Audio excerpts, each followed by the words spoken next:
In this video, we are going to see how we can use the generative fill creatively in order to convert this vertical image or portrait image into a landscape. So obviously to make this a landscape, you will need to add additional scenes that should match with the picture.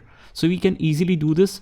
Let me just show you from scratch. First of all, we need to be in the generative fill option. And after that, just click on upload image, select your particular image, make sure it's a vertical image.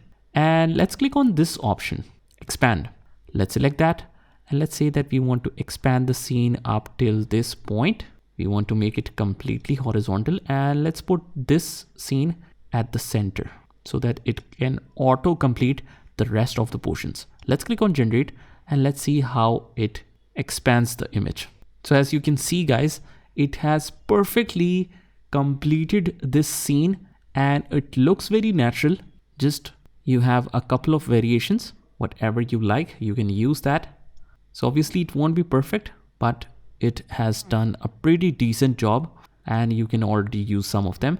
If you see some of the objects looks weird, you can just do a couple of tries. As you can see that these are old cars and some of them even looks like a tanker. So click on more and maybe the next time you will get more perfect results. But even that can be used as it looks very natural. So this scene has much less distractions, so you can keep that. Let's click on keep and let's click on download. So this one was the before and this one is the after. As you can see how it perfectly expands the image.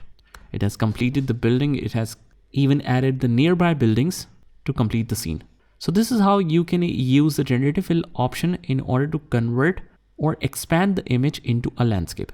Just try this by yourself and I will see you in the next one.